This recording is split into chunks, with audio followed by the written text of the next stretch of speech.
I'ma wake up in the I never been to LA. I might fly to LA. I'ma get rich on pain. I'ma get rich the same. I'ma get rich on pain. Slap me, I leave my stain. Bad little bitty keep brain. Storm my wrist on rain. Ran up out the bank like it's a robbery. Take care of my mommy, I know she proud of me. Yeah, I want everybody get slow. Get the millions and lay low. Take my what I'm gonna wait for. Put my boys on the payroll. Out of sight, out of mind, out my way. Out of sight, out of mind, out my way. Out of sight, out of mind, out my way. Out of sight, out of mind, out my way. Anything I do it. Ain't nothing to it, just do it. Chest cause I influence. Bank on flow, yeah, fluence. I go dumb, go stupid. But the whole house still roofless. Why you talking bad about me? New coupe, yeah, like a two-fist. Yeah, if you said that, shoot his air out. Talking on my back, try to tear me down. I just want M's and millions. You just try to move at your granny house. Now I'm wearing bands that I can't pronounce. Money on the floor, try to make it bounce. Money in the safe, it's a safe route. Promise to my kids, I'ma make it out. I want everybody to get slow. Get the millions and lay low. Take my what I'm gonna wait for. Put my boys on the payroll. Out of sight, out of mind, out my way. Out of sight, out of mind, out my way. Out of sight, out of mind, out my way. Out of sight, out of mind, out my way.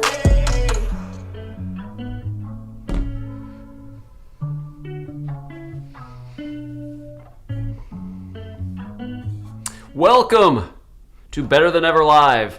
My name is Dr. David Geier, orthopedic surgeon, double board certified orthopedic surgeon, sports medicine specialist. And I only say that because I'm actually about to start working on a third board certification. That'll sound ridiculous. Triple board certified orthopedic surgeon, sports medicine specialist, and media medical expert. I help you feel and perform your best regardless of age, injuries, which we're going to talk about today, or medical conditions. Wherever you're watching, I hope you're making today your masterpiece. Hope you make this weekend your masterpiece as we head into, at least here in the United States, daylight savings time. So we fall back and get an extra hour of sleep. Next week in the Better Than Ever live shows, I can't remember if I'm talking about this Tuesday or Thursday, I'm going to talk about a study that supposedly argues that if we get rid of, which I've been arguing for years, we need to get rid of daylight savings time. I just think it's dumb. We have electricity. We have lights now. I mean, it was made back when we didn't.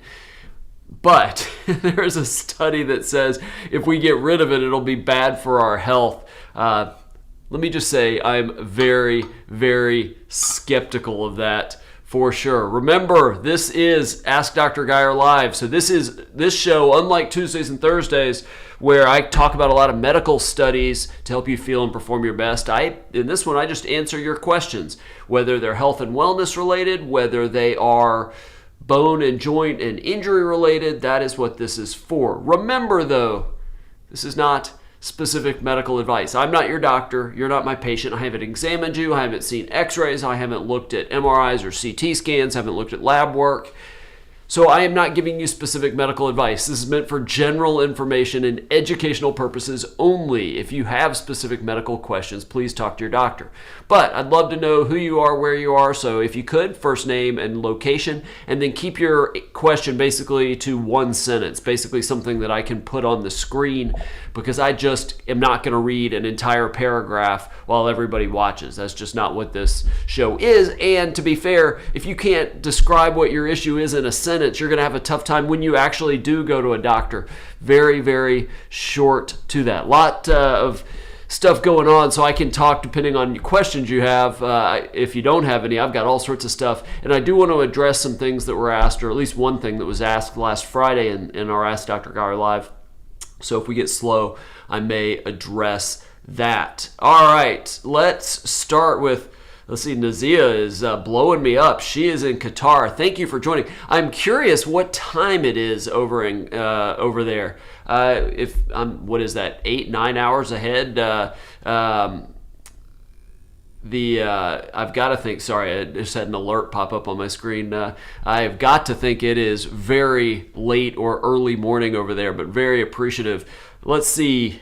She writes, all right, I have a badly broken wrist fracture. So those are tricky because very often wrist fractures, and it's almost always a distal radius fracture. Hang on, never mind. I don't know. Oh, there it is. Couldn't find my wrist there all of a sudden. My wrist model. This is a hand and wrist.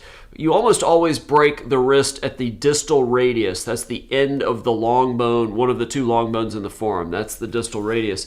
Sometimes it lines up well and doesn't need surgery. Now, if you're a kid, you can usually just sort of line it up better and put it in a cast or a brace, and it heals just fine. Occasionally it needs surgery, but usually not. But in adults, more often than not, it is going to need surgery. Sometimes it can be a few pins put in it. Sometimes that can be a plate and screws in it.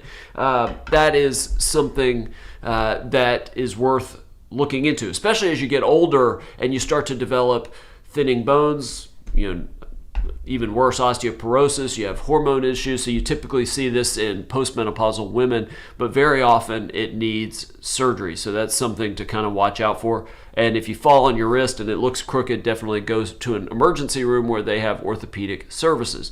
And then as far as fracture healing goes, again, surgery, it's some sort of immobilization, then physical therapy to regain range of motion. But there are some peptides. I've talked a lot recently about peptides and bone and joint healing. There are a couple that are thought to be good for bone healing. BPC 157 is one, MK 677. So that could be something you talk to your doctor about as well. And Nazia says it's 7 p.m. So it's not as far forward. I'm showing that I'm an idiot. It is not as far forward from the United States and the East Coast as I thought. Robert, good seeing you. All right, Sherry, what happens if a clavicle fracture mid-segment won't be treated? Now, I don't know if won't be treated means that it's not. Let's just assume that the doctor says it doesn't need surgery. Clavicle fractures, that's the collarbone. I don't have a model of that. I don't think. It's on my shoulder. Hang on. I just need to bring all of these up to the computer when I do this. So this is a shoulder model. You got the humerus and the humeral head and the socket, which is sort of inside all these muscles. The clavicle is this collarbone. And years and years and years in orthopedic surgery, we treated those without surgery. But the problem is, what we've figured out over the recent 10 years or so is that if it's broken, especially in the middle, and there's no overlap of the bones. So if there's overlap of the bones where maybe it's a little stepped off, but it lines up okay, where there is some contact, it's going to lay down enough bone, heal fairly well. You may have a lump there, but it's going to heal very well. But if there's no contact to the bones, there's significant separation, that probably isn't going to heal very well. You end up with muscle weakness, end up with maybe chronic pain, and maybe potentially even a non-union, meaning it never goes on to heal. And those we typically fix surgically. Usually that is a plate and screws across the front of the bone. Sometimes that is sort of, I don't know that I can show you this, but a rod that goes down the center of the bone. That's a little hard because then you have to go back in later and take the pin out. So, but those, we're getting more aggressive surgically in it. But if it lines up relatively well, we usually leave that alone, because the problem is that plate and screws, there's not a lot of fat and muscle. There's no muscle over your collarbone, so you're going to feel that plate and screws. So there's no need to put one in if you don't need it. All right, Cam. I bruised my tailless and my ankle for 6 years. Do you think PRP would help? That is a good one. I'm just going to bring all the models up here. Hang on just a second.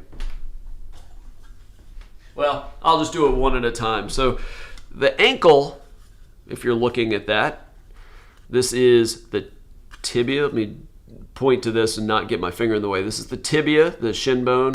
This is the fibula on the outside. And then the tailless is this bone under the ankle, so to speak. It's where a lot of weight bearing goes through the ankle. And if you break it, that's a big deal. Sometimes that doesn't need surgery, but a lot of times it does, and that can lead to issues with not just arthritis, but it can lead to what's called avascular necrosis, where that bone slowly dies over time. Even that can even happen even if you have surgery.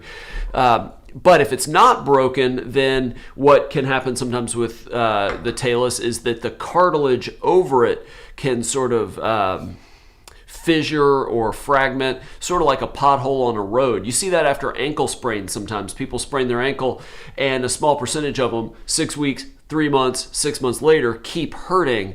And a lot of times it's sort of what we call an osteochondral defect or an osteochondral lesion of the tailless. Now, if it's just bruised, then yeah, you could think about something like PRP before you get to that point. And I know Cam said it's 6 months. I think it was 6 months, 6 years. But, you know, if that's a few months, you know, mobilization, range of motion, things like that. But yeah, something like PRP, platelet-rich plasma, is potentially a reasonable thing to try. So that kind of is an interesting subject. Osama, non-surgical solution in effect, future of the knee. I'm not 100% sure. Maybe I missed an original question. He's talking about PCL. Non-surgical treatment of PCLs, that's the posterior cruciate ligament. I talked about this one last week. That can do just fine for most people's PCL. That is the ligament in the center of the knee behind the ACL. Most of those don't need surgery. Small percentage, maybe 5%, 10% maybe end up needing surgery if they're complete tears. That can do very well. No long-term problems with the knee. You just have to get your quad strength back to provide some anterior stability, you know, pulling the tibia forward. So quad strengthening is very, very important after a PCL, especially grade 1 or grade 2 PCL. And Sherry says, thank you, I'm from the Philippines, 12:11. Now everybody's going to tell me what time it is where they are. So Sherry is 12 hours ahead. I actually had an assistant that helped me with my website and some other things from the Philippines. She was fantastic. The sweetest woman that I've ever worked with, I think. Yeah, she was great. Nazia says wrist fracture is about a week old. Back slab, I assume that's some kind of splint. Yeah, that sounds about right if it lines up really well. One of the challenges with almost any fracture, and the reason we don't put you in casts in the emergency room and instead we'll just do a splint or something that's either just one side or maybe three sides, but you leave part of it open, is if you put something hard and circumferential like a cast around a fracture, as you break that bone, it leaks out blood and it swells, and the cast is rigid. It doesn't give you any room to expand, and that can cause a lot of problems. So if we put a cast on, like sometimes we'll do for the kids because we need to provide a lot of good stability, we'll bivalve it, meaning use a saw, an oscillating saw, to open up that cast just a little bit to allow it to swell. But that's usually why we use splints. And then she asked how many days. That's really hard to say. Anywhere from about 6 to maybe 8 weeks, but sometimes it can go longer than that. Adults are longer than kids with fracture healing anyway for a lot of reasons. One thing I want to talk about that we talked about last week, and I forget who it was that asked me this question, but God, I want to say it was like Andrew or Anthony. Somebody asked me about peptides for Achilles tendon rupture, and I said that it could be helpful, but here in the United States at least, we still fix that surgically, but maybe there would be a role for having surgery and then adding a peptide like BPC 157 or TB4 to try to promote tendon healing and maybe help the whole thing repair quicker, maybe get your muscle strength back sooner and just overall recovery quicker. And I still agree with that. But I did look into, and I may record a video about this separately soon, looking into BPC 157 specifically. That's, again, a peptide that you have to get prescribed by a doctor. Do not order that online because you need a prescription for a doctor. So if you get it online, almost certainly it's not going to have any BPC in it, and it's probably going to have a bunch of stuff that isn't good for you.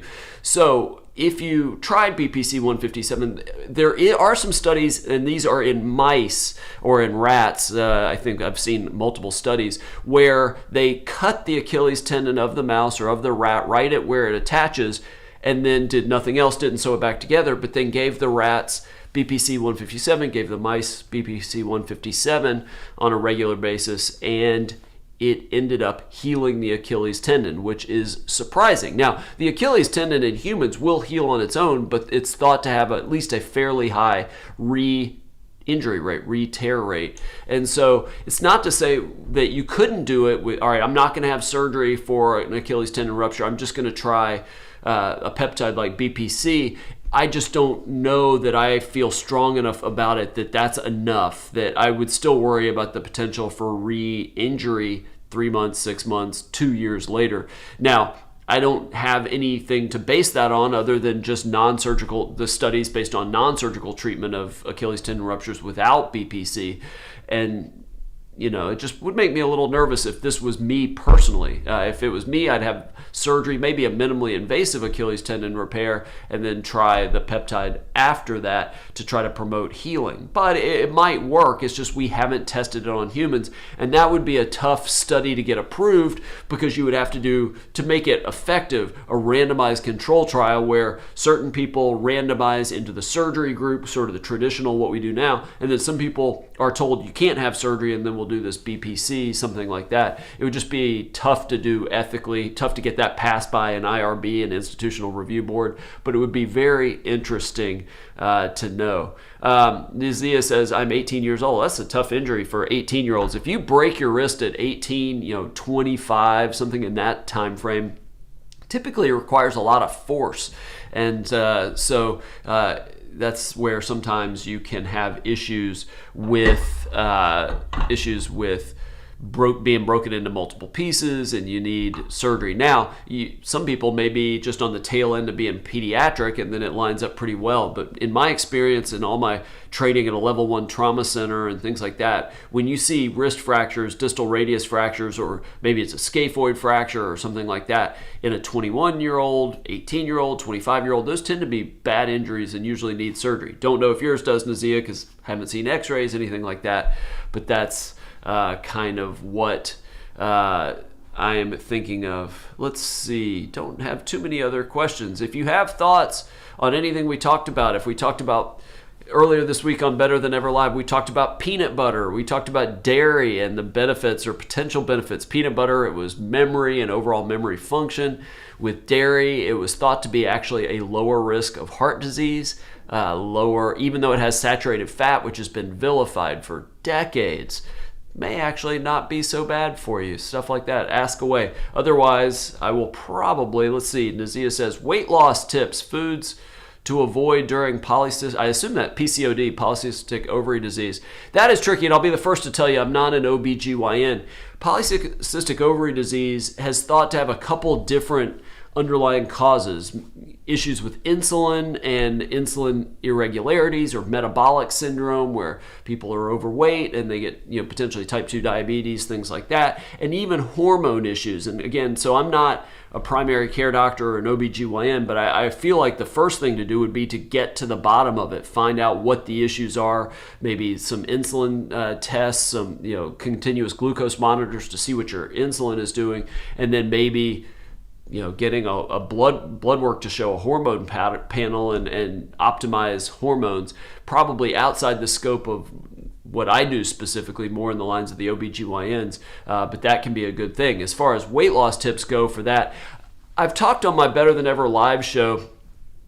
In general, I don't know that there's one best diet, one best nutrition strategy for weight loss. If anything, you want to preserve what's called metabolic flexibility. So maybe you try keto for a little while, then maybe switch to the Mediterranean diet, which has a little more carbs, but it's more plant-based and nuts and legumes and things like that. But you vary up your diets. I'm not sure that any one diet, some are going to work better for some people than others. Keto is a perfect example. I think some keto can be great for a lot of people. I've had patients lose 100 pounds or more on keto, but keto, which is a high fat, very low carb diet, for some people, it can really mess up their different cholesterol markers. And I know there's ins and outs about, does cholesterol really matter, or is it more triglycerides? I get it. But some people, keto may not be perfect for everybody. So that's not one that I have an easy answer for that. I'm still, as far as weight loss goes, still a big fan of exercise, even though diet has been proven over and over again to be the bigger component of weight loss than exercise. But exercise is just so good generally. But those are typically the things to think about. All right, Robert's. All right, this is an interesting question because Robert asks, when's the best time to check testosterone levels? Unlike cholesterol, which has to be fasting, and you want to get that. Honestly, most people don't want to be fasting all throughout the day, so they get it early in the morning. Testosterone varies throughout the day, and so there's sort of differing opinions. I will tell you, my doctor, and I've said this before, that I go to a functional anti-aging doctor. In fact, I work with one as well that measures, my all sorts of things: hormone levels, cortisol and stress levels, things like IGF-1, my CBC, the blood counts, the chemistries, various minerals, and vitamin D, things like CRP to test for inflammation, things like that. And she always has me do those early afternoon, at least for the steroid hormones. But again, I think it depends really on what you're looking for. I would argue maybe it doesn't necessarily matter as much as every time you get it checked at the same time of day, so that any changes are related to whatever intervention you did, and not just because you got it checked at a different time of day. But like I said, you're going to get different opinions depending on who you ask. I don't know that I feel that strongly about it, but another something to look into. And Robert, while you're thinking about it, you asked me last week about the statins and testosterone. I'm actually going to present a study either Tuesday or Thursday next week that looks at that, about statins and testosterone and libido. So sex drive. So that is interesting, that worth talking about. Some people say walking is bad. I am not in agreement with walking. Now, do I feel like walking is as good of an exercise as jogging or lifting weights or cycling or hiking or pretty much anything else? No, I don't. Now, you could speed walk, I guess, and my mom is in her early 70s, and she walks between 18 and 16 miles a day, and fast. So she's getting very good exercise. What I do for walking is probably not that great of exercise. But there are things you could do. One, you could walk faster, you could walk longer, or do what I've done, and I got a weighted backpack. Rucking is the term for that, at least here in the United States. Mine is 30 pounds. It's a 30-pound plate inside of a reinforced backpack. You can add more weight to it. I feel like that gives me a much better workout than just walking alone, but I'm all for it, especially as you get older or you're recovering from an injury or something like that. I feel that walking is very good. But as far as the saggy muscles thing, going to the gym and doing some sort of resistance training is going to build more muscle. There's just no question about it. Whether it's weights or you do something like Pilates or something where there's resistance, I feel like those are probably better for muscle long term than walking is. All right. You are very welcome there, Robert. All right. Anything else? Certainly, last few minutes, feel free to ask me any last questions, because I have a meeting across town at 1 o'clock. I will need to get out of here fairly soon. Nazia says, thank you for the explanation. All right, that is going to wrap up the questions today. Thank you for joining us. Remember, next week we are back on schedule, Tuesday, Thursday, noon Eastern time. We got all sorts of good stuff to talk about, a lot of nutrition stuff, a lot of exercise stuff, things about how exercise can fight cancer or prevent cancer, how exercise can reduce alcohol cravings, specifically if you're a runner, how much to run to maximize aging or maximize longevity, fight aging, all sorts of good stuff. We got sleep topics to get to. We've got a lot about mental health and work-related stress and financial stress that should be interesting. A lot of good stuff. Even a study that suggests that women are just as competitive. I should say they're as competitive as men, and I know somebody in particular that likes to win at all costs, even at games. So I would tend to agree with that, but that's kind of an interesting study. Robert, you have a great weekend too. I hope all of you have a great weekend.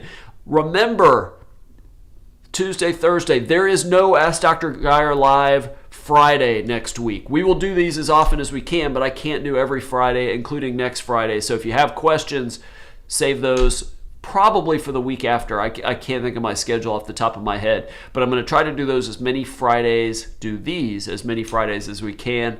And as always, those are not recorded into a podcast form, so you actually have to be here live or watch it later on YouTube to ask your questions and get answers. Really appreciate it, especially all of you from outside of the United States. We had Philippines and Qatar represented today. All of you here in the United States, enjoy your fallback extra hour of sleep on Sunday. I will see you Tuesday, noon Eastern for Better Than Ever Live. Thank you guys so much.